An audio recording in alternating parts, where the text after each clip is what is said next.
찾으셔서 우리 함께 봉독하십시다. 로마서 5장 8절에서 10절. 자, 같이 봉독합니다. 시작. 우리가 아직 죄인 되었을 때에 그리스도께서 우리를 위하여 죽으심으로 하나님께서 우리에게 대한 자기의 사랑을 확증하셨느니라. 그러면 이제 우리가 그의 피로 말미암아 의롭다 하심을 받았으니 더욱 그로 말미암아 진노하심에서 구원을 받을 것이니 곧 우리가 원수 되었을 때에 그의 아들의 죽으심으로 말미암아 하나님과 화목하게 되었은즉 화목하게 된 자로서는 더욱 그의 살아나심으로 말미암아 구원을 받을 것이니라. 아멘. 이제 우리가 지난주까지 효과적인 부르심, 효력 있는 부르심에 대해서 함께 살폈습니다. 하나님께서 택하신 자들을 부르시는데 창세전에 택하신 자들을 이 땅을 살아가면서 우리에게 허락하신 그 때를 따라서 각 사람마다 서로 다르게 부르시는 과정들이 있다 했습니다. 자, 오늘부터는 칭의에 대해서 함께 공부할 것인데, 우리가 하나님께서 우리를 부르셨다고 해서, 우리가 그렇게 하나님 앞에 나왔다고 해서 우리가 샥 변하면 좋은데 사람 참 안 변해요. 사람 참 안 변해요. 예수를 믿어도 확 인생이 바뀌면 좋은데 참 그게 쉽지 않아요. 왜냐하면 우리 안에 죄된 본성이 살아있기 때문이지요. 그럼에도 불구하고 왜 우리가 하나님의 자녀가 됐는지, 의롭다고 여겨지는지 오늘부터 또 칭의에 관하여 함께 배워보면서 은혜를 받기를 바랍니다. 자, 먼저 1절을 한번 읽을까요? 첫 번째 줄만 있습니다. 간주하신다까지만 읽겠습니다. 시작.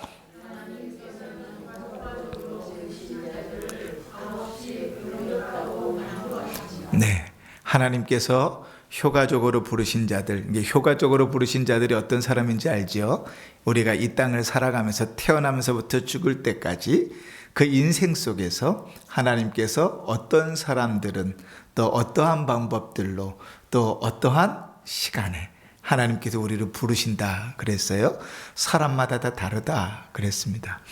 8살 되면 초등학교 딱 들어가는 것처럼 8살 되면 다 인류적으로 구원받은 사람들은 다 예수 믿으면 너무 좋겠는데 그렇게 안 되지요.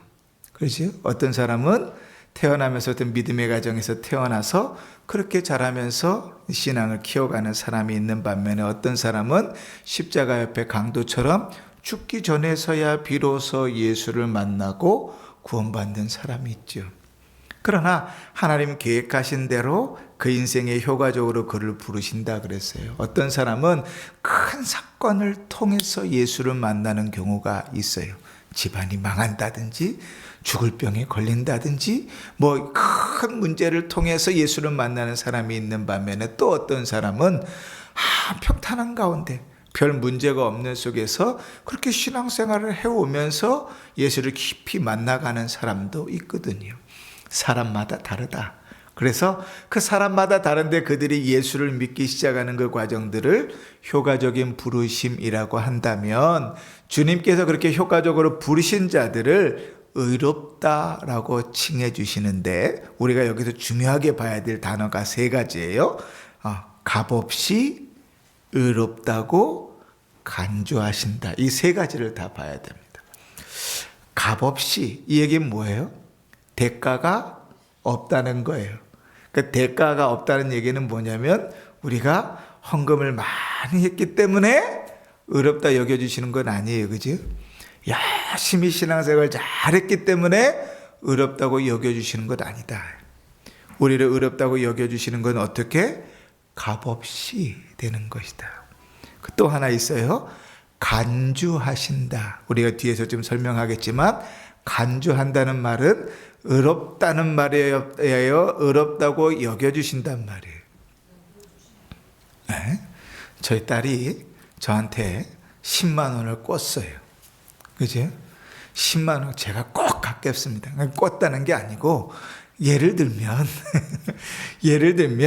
저한테 10만 원을 꿨어요. 그래서 아빠 제가 꼭 갚겠습니다. 그런단 말이에요. 그죠? 근데 한 주가 지나고 두 주가 지나도 갚을 생각을 안 하는 거예요. 그죠? 왜 그러지? 그런데 애비가 돼가지고 또 자존심이 있지? 야, 너 꼭 한 돈 갚아! 그럴 수는 없잖아요. 그래서 혼자 스스로 마음을 먹었어요. 어떻게 마음을 먹었어요? 내가 받은 셈 치자. 이제 받은 셈 치면 이제 더 이상 갚을 돈이 있어요, 없어요? 없지요. 그 얘기하는 거예요. 간주하신다라는 말은 우리가 의롭게 변신한다는 말이 아니라 의롭다고 인정해 주신단 말이에요. 우리 로마서 8장 30절 우리 같이 읽어볼까요? 시작. 또 미리 정하신 그들을 또한 부르시고 부르신 그들을 또한 의롭다 하시고 의롭다 하신 그들을 또한 영화롭게 하셨느니라. 여기에 좀 단계적으로 이렇게 나눠질 수 있어요. 미리 정하신 자들, 이거를 우리가 예전에 뭐라고 배웠죠? 신앙고백에서 미리 정하신 자들. 그렇죠. 훌륭하게 정확하게 얘기하셨어요. 하나님 계획하신 모든 것이 작정인데 그 중에서 구원받을 자들을 미리 정하신 건 예정이라 그랬어요. 그죠? 미리 정하신 그들을, 이 얘기는 다른 말로 하면 예정하신 자들을 부르시고, 이것도 우리가 지난주에 살펴 효과적으로 우리를 예수 믿는 대로 불러주신다 그랬죠. 부르신 자들을 어떻게 한다고요? 의롭다 하시고, 의롭다 하신 자들을 영화롭게 하시느니라. 의롭다 하신 자들을 영화롭게 만들어 가시는 거예요, 이 땅에서요. 그래서 신학적으로 우리가 이제 원로 목사님 통해서 배웠던 어떤 신학적인 내용들을 하면 하나님께서 우리를 예정하신 자들을 부르시고 칭의, 의롭다고 칭해 주시고 영화, 거룩하게 만드신다. 그 모든 과정을 하나님께서 이끌어 가시는 거예요. 그런데 이게 우리가 돈 주고 산 건가? 아니다 그랬죠. 로마서 3장 24절 같이 읽습니다. 시작. 그리스도 예수 안에 있는 속량으로 말미암아 하나님이 은혜로 값없이 의롭다 하심을 얻은 자 되었느니라. 아멘. 값없이 의롭다 하심을 얻었다. 자, 다시 위로 넘어가서 이제 두 번째 줄이 있습니다. 이 칭의의 근거는, 거기부터 몇 줄을 읽냐면 하나, 둘, 셋, 넷, 다섯 줄을 읽을 거예요. 자, 같이 읽습니다. 시작. 이 칭의의 근거는 그들 속에 의를 주입하심에 의해서가 아니라 그들의 죄를 용서하시고 더 나아가 그들의 인격을 의롭다고 간주하시어 기쁘게 받아주심에 의해서이다. 자, 여기까지만 먼저 정리해 볼까요? 너무 길면 힘드니까. 무슨 말인가 하면 우리를 의롭다고 해주시는 것은 내가 변하는 게 아니다, 이 말이에요. 이제 의를 주입하시는 게 아니라, 이게 무슨 말이냐면 우리 안에 더러운 거 다 청소해갖고 싹 없애버리고 거기다 의로움으로 우리를 가득 채우셔서 우리가 의를 행할 수밖에 없도록 만드시는 것이 아니다. 의를 주입하시는 것이 아니라 하나님께서 죄를 용서하시는 것이다. 제가 아까 예를 들었죠. 돈을 꿨는데 안 갚아요? 내가 마음을 먹었어요. 그죠? 어떻게 해요? 에휴, 그냥 받지 말아야지. 마음을 먹었잖아요. 그죠? 안 받기로 마음 먹은 것처럼 하나님께서 그 죄를 용서하시고 의롭다고 간주하신다는 말은 뭐예요? 의롭다고 여겨주신다. 의롭다 여겨주시는 거예요. 여전히 우리 안에 뭐가 있어요? 죄된 본성이 남아있어요. 계속 읽읍시다. 하나님께서, 시작. 하나님께서 이렇게 하심은 그들 안에 무엇이 이루어졌거나 그들이 무엇을 성취하였기 때문이 아니라 다만 그리스도 때문이다. 다시 말해서 믿음 자체나 믿음의 동작이나 기타 복음의 순종을 그들의 의라고 불러주심이 아니고 다만 그리스도의 순종과 만족을 그들에게 전가시킴에 의해서이다. 이게 지금 읽으니까 이해가 될 듯 하면서도 좀 어렵죠. 그죠? 이런 내용입니다. 무슨 내용인가 하면 하나님께서 이렇게 하시는 것들이 우리가 우리 안에서 무엇을 할 수 있기 때문이거나 무엇을 했기 때문이 아니라 우리가 아까 거저 얻은 거라 그랬잖아요. 그렇죠? 누가 하신 거예요? 그리스도께서 하신 거예요. 내가 의롭다고 여겨지는 것은 내가 바뀐 것이 아니라 누가? 그리스도께서 우리의 죄를 위하여 대신 죽으셨기 때문에. 그리고 그리스도께서 대신 죽으셨으면서도 그 의로움을 우리에게 어떻게 해요? 그대로 전가시켜 주셨다. 이 전가시켰다는 말이 좀 쉽지만 어렵지요. 예를 이렇게 들어볼게요. 옛날에 구약시대 때 우리가 이제 제사 제도를 배웠잖아요. 제사를 지낼 때 어떻게 합니까? 내가 하나님께 회개할 제목이 있어요. 그러면 회개할 제물을 가지고 어디로 와요? 제사장에게로 와요. 그죠? 그럼 제일 먼저 하는 게 뭡니까? 그렇죠. 예. 우리가 보통 안수기도라고 얘기하는 거죠. 그 짐승의 머리에다가 손을 얹고 뭘 말해요? 내 죄를 고백해요. 그래서 내 죄를 내 손을 얹은 그 짐승의 머리 위에다가 딱 손을 얹어서 내 죄를 고백함으로 내 죄를 다 누구에게 뒤집어 씌우는 거예요. 이 짐승에게 뒤집어 씌우는 거예요. 이게 전가하죠. 그러고 나면 뭐 하냐면 이제 자기의 죄를 이 짐승에게 뒤집어 씌웠던 사람이 그 짐승을 잡습니다. 목을 따고 다리를 다 자르고 가죽을 벗기고 배를 갈라서 내장하고 똥을 싹 다 빼놓고 그러고 난 다음에 그 제물을 제사장에게 주는 거예요. 그럼 제사장은 그걸 받아가지고 제사를 지냅니다. 그렇죠? 자, 여기서 우리가 보는 것처럼 내가 죄인인데 원래는 누가 죽어야 되는 거예요? 내가 죽어야 되는 거예요. 머리를 치고 각을 뜨고 가죽을 벗기고 내장을 다 빼가지고 누가 태워줘야 되는 거예요?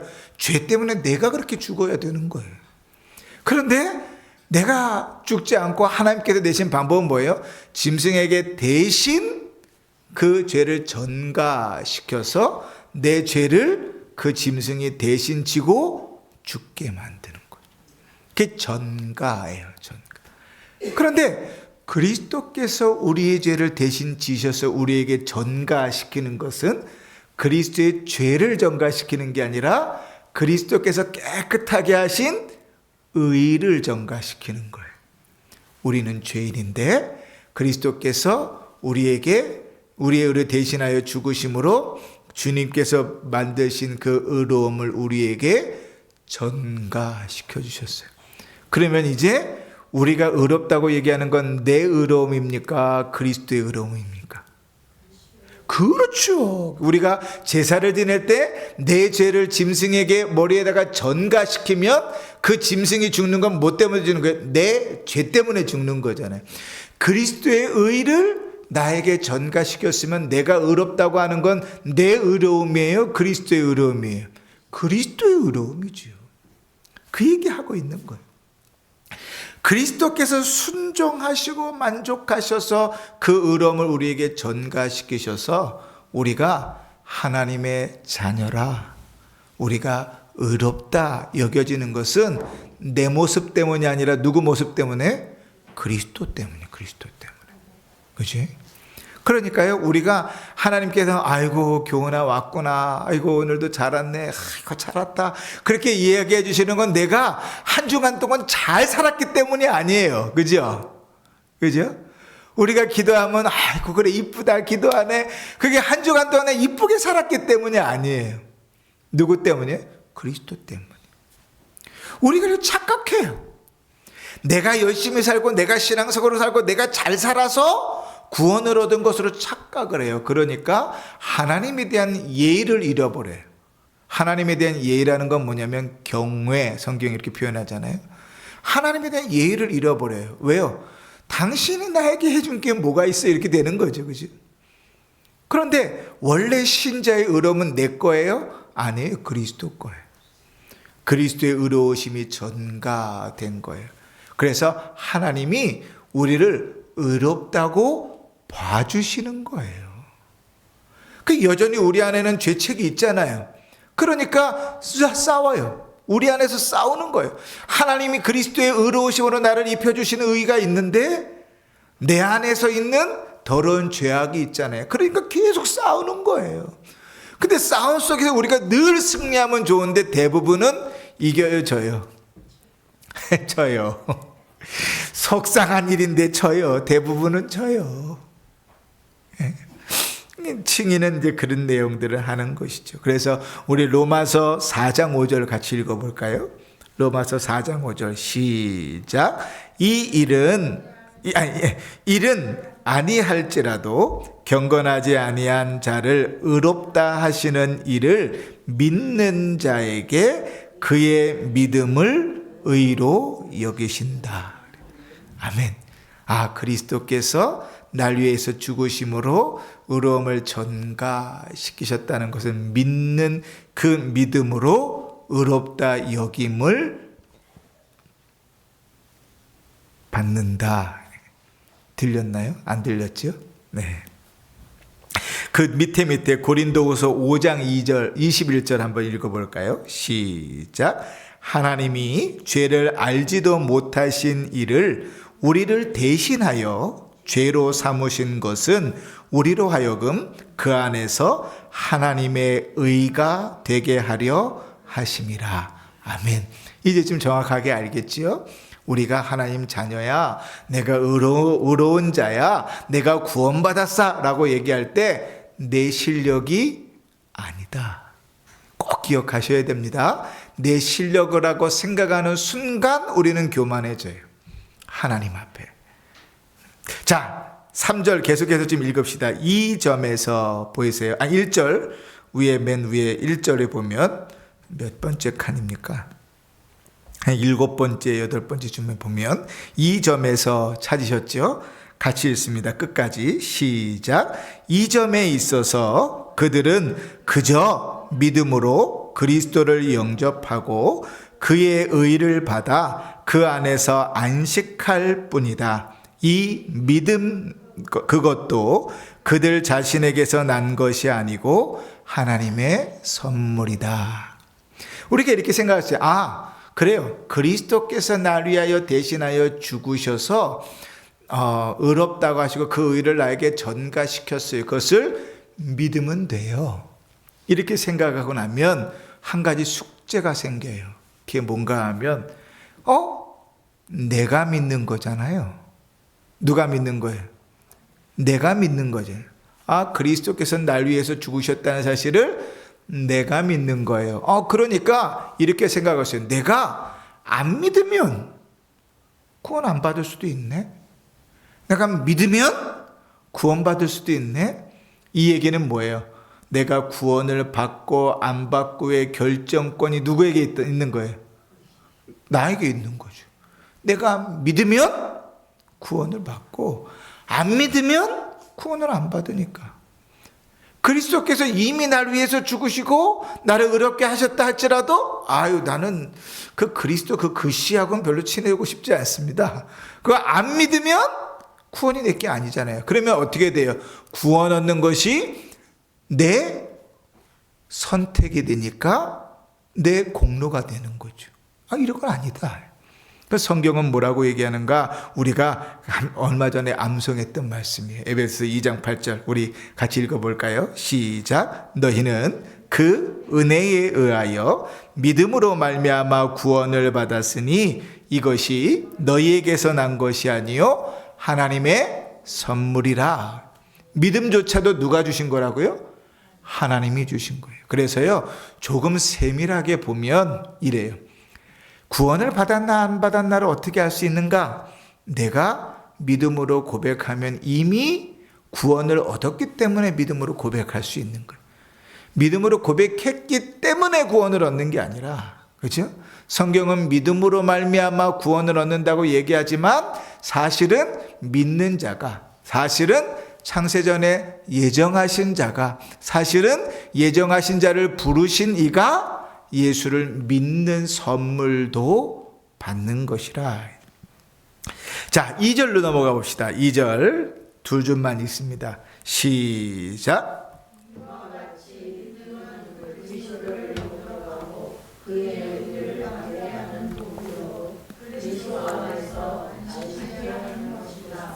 믿음이 칭의의 유일한 도구이다. 아멘.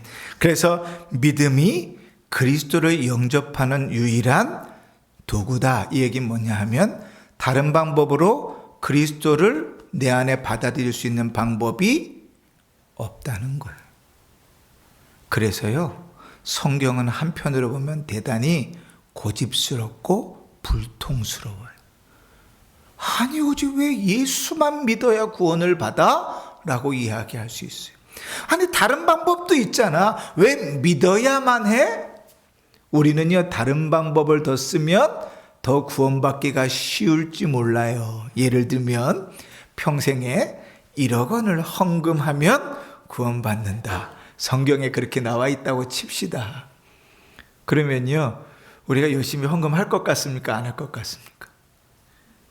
안 할 것 같아요. 저는요, 1억 원까지는 열심히 헌금할 것 같아요. 왜요? 1억 원만 헌금하면 구원받으니까. 그런데 그 다음부터는 안 하지요. 사람은 그래요. 열심히 봉사하면 구원을 얻는다. 그러면 열심히 봉사하겠죠. 그죠? 근데 주님께서 우리를 구원하시는 그 도구를 교회에 봉사하거나 헌금을 드리거나 예배를 빠지지 않거나 얼마나 은혜를 받았거나 이런 것으로 하지 않으시고 뭘로요?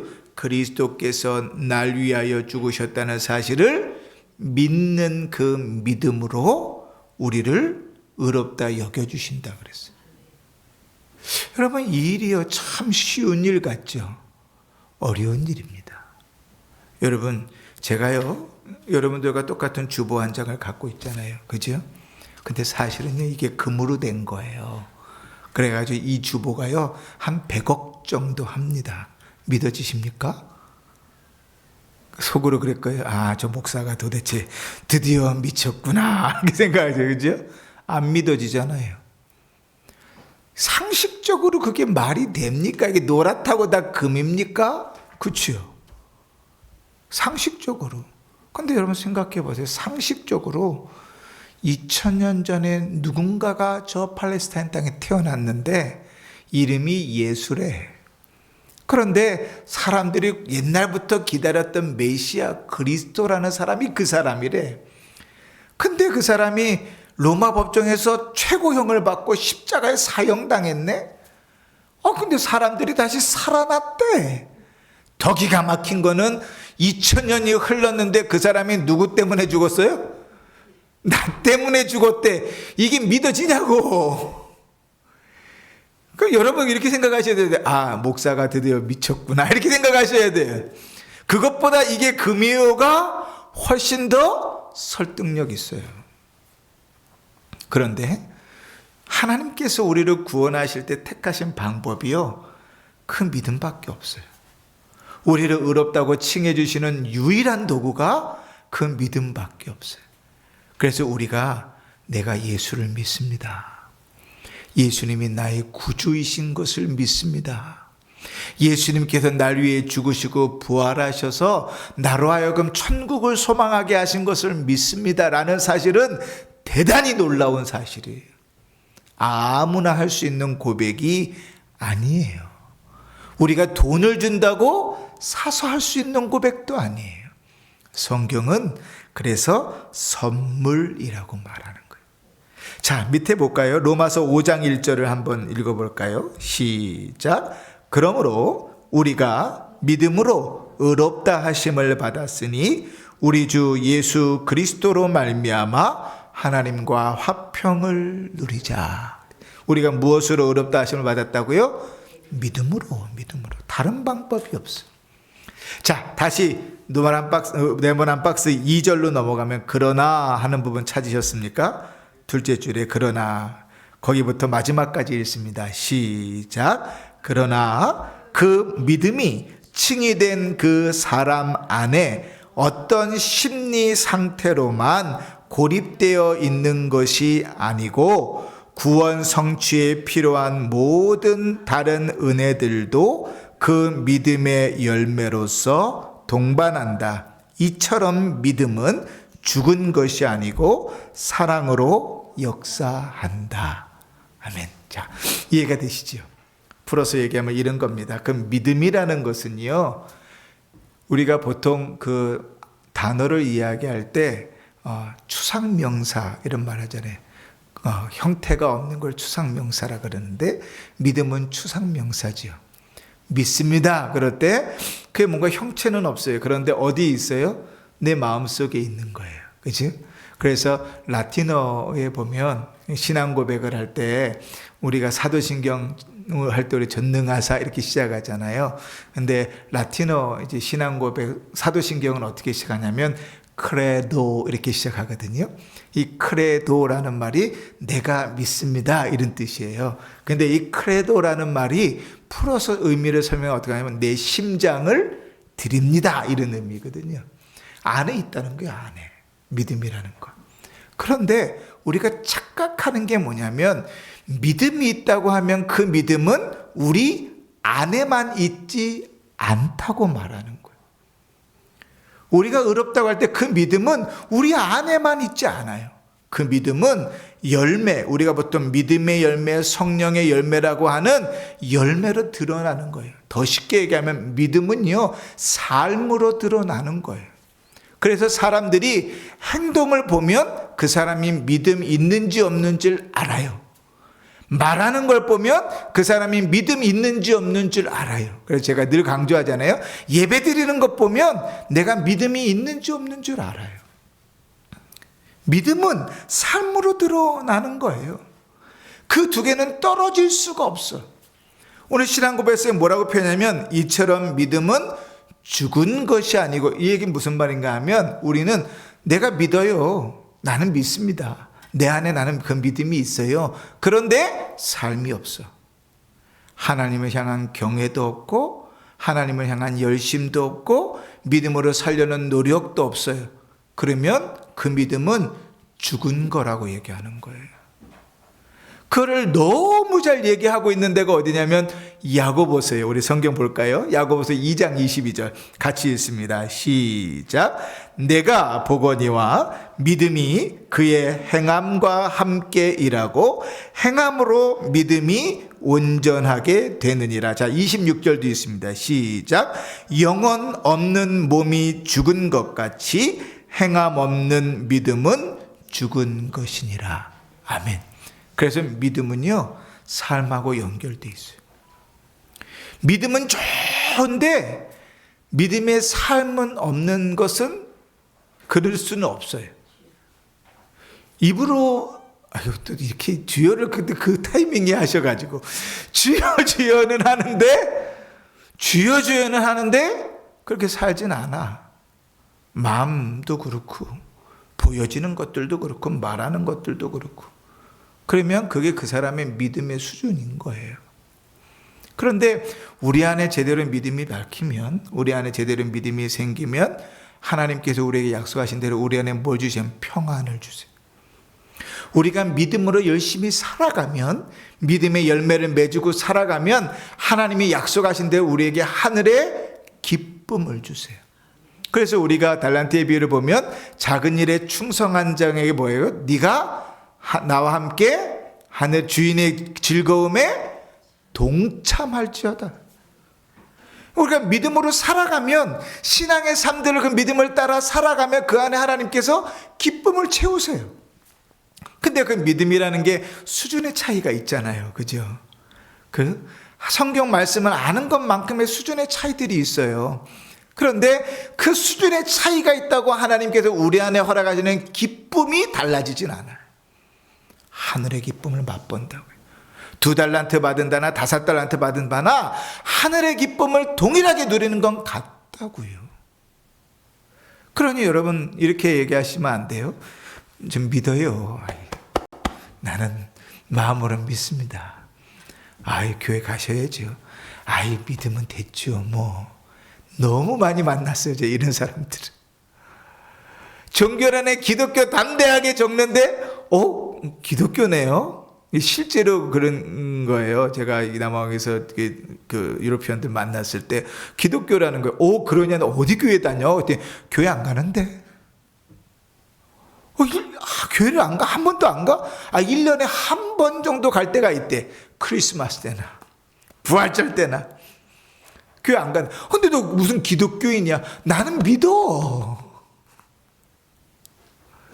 하나님을 믿는다고 하는데 하나님이 제일 기뻐하시는 예배를 드리지 않아. 하나님께서 복 주시라고 준비하는 예배의 자리에서 복을 받으러 나오지 않아. 그게 이상한 거예요. 행함과 믿음은 함께 간다. 야고보 사도는 뭐라고까지 얘기했어요? 몸과 영혼이 함께 있는 거예요. 그죠? 영혼이 떠나가면 몸은 죽은 거잖아요. 그죠?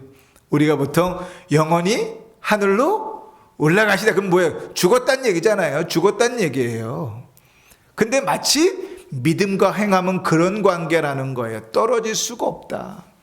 믿음이 좋은데 저는 요즘 믿음이 좋습니다. 요즘 좀 신실하고 하나님과 가까이 삽니다 하는데 예배가 엉망이고 기도가 엉망이고 믿음으로 살아가는 하나님 앞에서 살아가는 삶의 문제가 엉망이면 그건 거짓이에요. 거짓. 스스로 속이는 거예요. 그럴 수는 없다. 내가 아는 것만큼 내 믿음이 작을 수 있어요.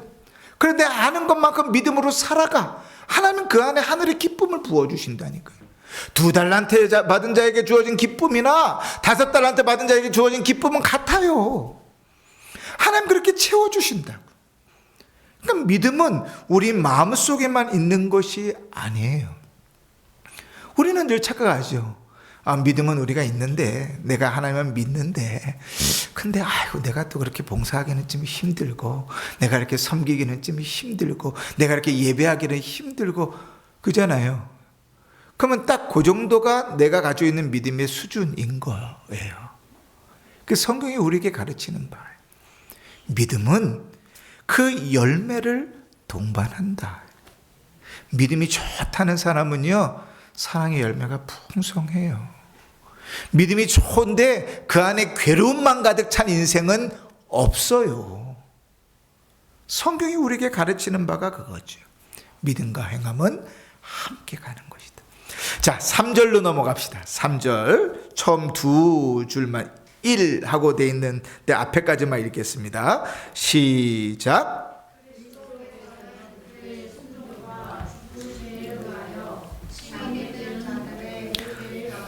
충분히 집을 하셨다. 그 결과로 그들을 위하여 하나님의 공의를 적합하고 참되고 충분한 보상으로 만족시키셨다. 이 얘기는 이렇게 접근해 보면 더 쉬울 것 같아요. 그리스도께서 우리의 죄값을 충분히 치르셨다는 말은 무슨 얘기인가 하면 우리가 지은 그 어떤 죄라 할지라도 그리스도를 통하여 하나님 앞에 용서받지 못할 죄는 없다. 사람은 용서하지 못할 수 있어요. 제 아는 분이 밀양에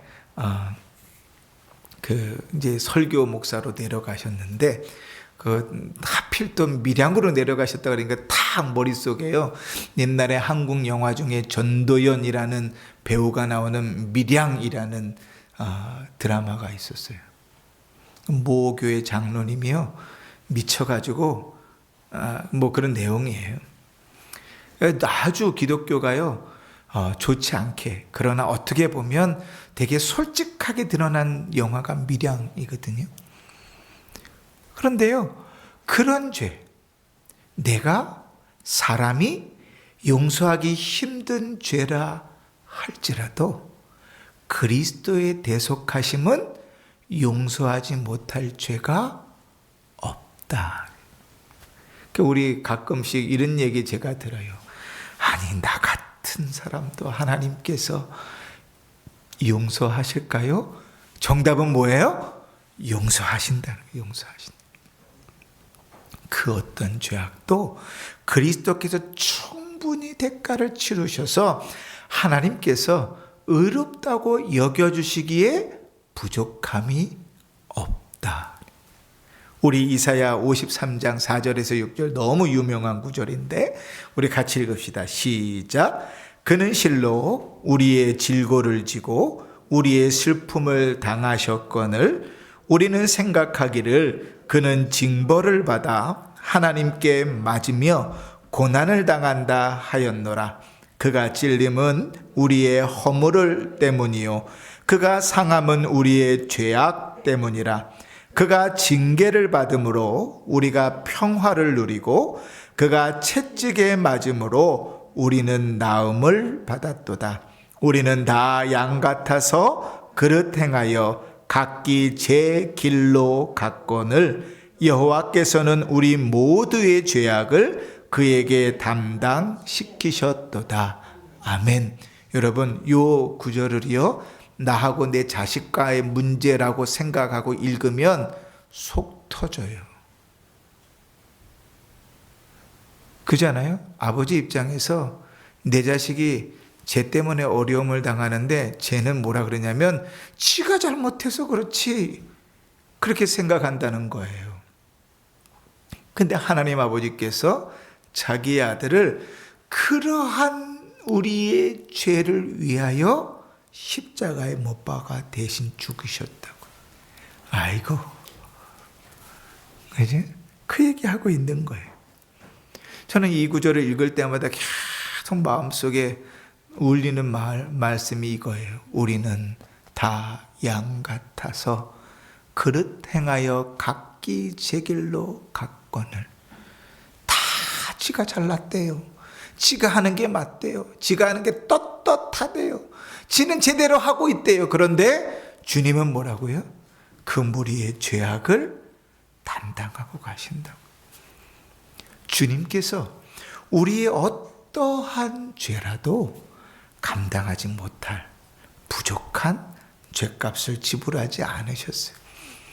이렇게 얘기하면 꼭 이런 사람들 생겨요. 아하, 그래요? 그럼 지금부터 내 맘대로 살아도 그리스도께서 날 위하여 십자가에 죽으신 사건으로 다 용서되겠네요? 여기 두 가지 문제가 있죠. 우리가 아까 살펴봤던 거. 첫 번째 뭐예요? 믿음은 열매를 맺는다. 그렇게 생각할 수 없다고요. 그래서 두 번째로 바울은 뭐라 그래요? 우리가 죄가 많은 곳에 은혜가 많다고 하여 죄를 더 범할 수 있느냐? 그럴 수 없느니라. 잘 배우고 계십니다. 자, 가로 1번 있지요? 3절에. 자, 두 줄만 읽습니다. 시작. 성부께서는 값없이 그리스도를 그들에게 주셨고 또 그리스도의 순종과 그의 만족한 속상을 값없이 그를 대신으로 수납하신 것이다. 이래서 사실은 은혜예요. 하나님께서 그 아들을 값없이 주시고 그를 통하여 얻은 결과를 값없이 수납하셔서 우리를 의롭다고 여겨주시는 거예요. 로마서 8장 32절 읽읍시다. 시작. 자기 아들을 아끼지 아니하시고 우리 모든 사람을 위하여 내주신 이가 어찌 그 아들과 함께 모든 것을 우리에게 주시지 아니하겠느냐. 아멘. 자, 2번 앞에까지 좀 읽습니다. 2번 끝에까지 읽읍시다. 자, 시작. 이것은 그들 안에 있는 무엇 때문이 아니다. 이러므로 그들의 칭의는 거저 주신 하나님의 은혜이다. 그러니만큼 하나님의 엄정하신 공의와 그의 풍요로하신 은혜는 죄인들이 받은 칭의로 인하여 영광을 나타내신 것이다. 아멘. 자, 그래서 은혜는, 우리가 얻은 구원은, 우리가 의롭다 여김을 받는 것은 하나님께서 거저 주신 은혜, 선물이다. 우리가 그 은혜로 의롭게 되었습니다. 그 자체로 뭐가 드러난다고요? 하나님의 영광이 드러나는 거예요. 그러니 여러분, 우리가 주를 위하여 무엇을 할까를 고민하면서 사는 것도 참 귀하지만 그거 이전에 내가 받은 은혜를 바로 알고 살면 그 자체로 하나님의 영광은 드러납니다. 왜냐하면 우리가 살아간다는 그 모든 삶 자체가 하나님의 은혜요 선물로 주어진 것이니까 내가 그 은혜를 알고 고백하고 살아가는 것 자체가 하나님의 영광이 드러나는 거예요. 우리의 삶 속에 이러한 믿음의 고백을 가지고 그 영광을 누리며 또 돌려드리며 살 수 있으면 좋겠습니다. 우리 말씀을 정리하면서 한 가지만 기억하십시다. 하나님께서 우리를 의롭다고 여겨주신 것은 우리 안에 의로움을 채워주심이 아니다. 우리는 여전히 우리 안에 있는 죄악과 주님께서 의롭게 여겨주신 것 사이에서 갈등하고 고민하고 싸운다. 예배 시간에 막 졸리잖아요. 그러면 막 싸워요? 아니면 그냥 자요? 그렇죠. 싸우죠. 막 허벅지도 찔러가면서 막 뒤로 나가기도 하면서 싸우죠. 그렇죠? 그거 자체가 뭐라고요? 살아있는 증거라고요. 살아있는 증거. 왜요? 우리는 더러운데 우리 안에 의로움으로 채워주신 게 아니라 우리는 죄악되고 또 하나님이 우리를 의롭다고 여겨주셨기 때문에 그 안에서 갈등과 싸움은 계속 있다. 그러니 우리에게 주어주신 은혜가 우리를 의롭다고 여겨주시는 거니까 의롭다 여겨주신 그 하나님 앞에 늘 믿음으로 싸워 승리하는 복된 삶을 사시기를 주의 이름으로 축원합니다. 아멘. 기도하십시다.